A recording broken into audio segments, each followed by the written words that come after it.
Hello बच्चों अब 12th class में अगला क्वेश्चन 6 मार्क्स का जो है उसमें स्वरलिपि आएंगी। तो स्वरलिपि में एक छोटे ख्याल की स्वरलिपि आएगी। तो क्वेश्चन इस तरीके से क्या आएगा कि अपने पाठ्यक्रम के किसी भी एक द्रुत ख्याल के स्वरलिपि लिखिए। तो हम यहाँ पे राग मालकोस के द्रुत ख्याल की यानी छोटे ख्याल की स्वरलिपि बता रही हूँ। तो इसमें हम छोटा ख्याल है ये 3 ताल में लिखा जाएगा जो 16 मात्रा का है, मध्य लय होती है इसकी। इसके आरोह अवरोह अपने पहले लिखने हैं, सा गा मा धानी सा, जिसमें गा धानी कोमल आएंगे क्योंकि मालकोस राग है, मालकोस राग में गा धानी कोमल होते हैं। फिर अवरोह सा नी धामा गामा गा सा, फिर पकड़ सा धानी सामा गामा गा सा।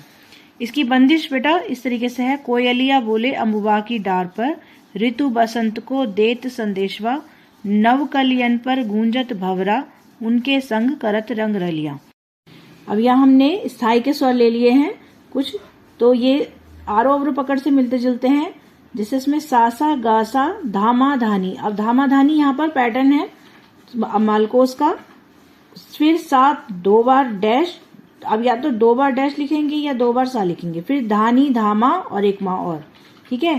फिर गागा माधा सानी सासा, फिर गागा माधा मागा सासा, ठीक। उसके बाद अंतरा आएगा गागा मामा धाधा नीनी सा, हमारा 5 बार आ गया।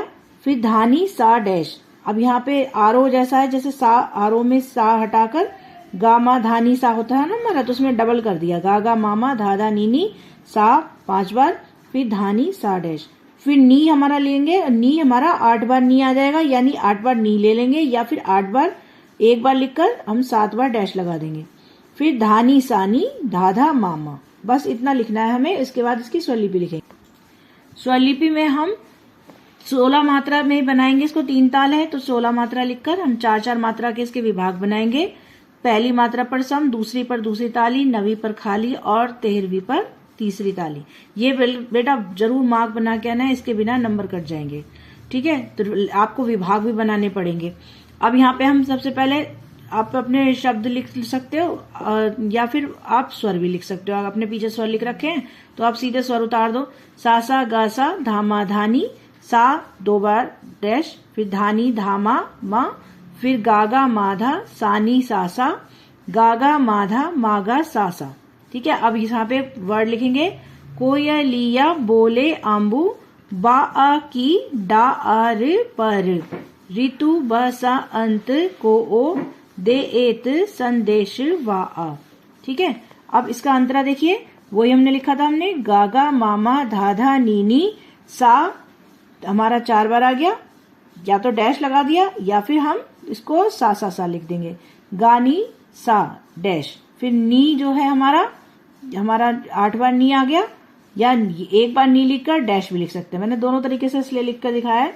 फिर धानी सानी धाधा मामा, ठीक है। तो अब यहाँ पर हमारा जो है ये धा है, धानी सासा।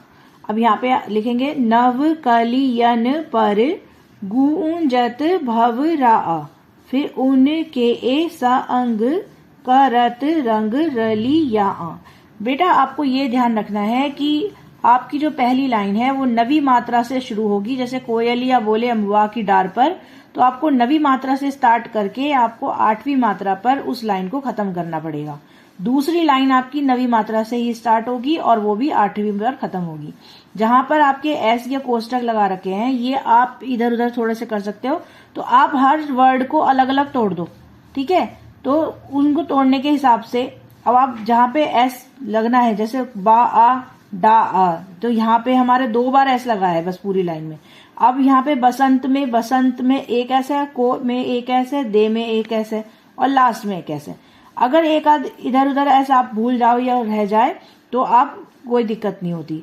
और अगर बाई चांस मान लो आपका जो ये आपका वाह है ऐसा है, ये लाइन खत्म यहाँ पर होती है, तो आप उसको कैसे कंप्लीट करोगे, आप उसके आगे एस का यूज कर दोगे, ठीक है। इसी तरीके से अंतरे में भी ऐसी होगा।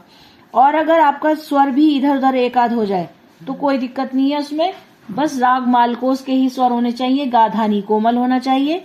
बाकी ऊपर नीचे स्वर हो जाए थोड़े बहुत तो उसमें कोई दिक्कत नहीं, लेकिन आपको बिल्कुल लिखना इसी तरीके से है। ताल में लिपिबद्ध करने के लिए वही 9वीं मात्रा से स्टार्ट, 8वीं मात्रा पर आपका गाना खत्म होना चाहिए।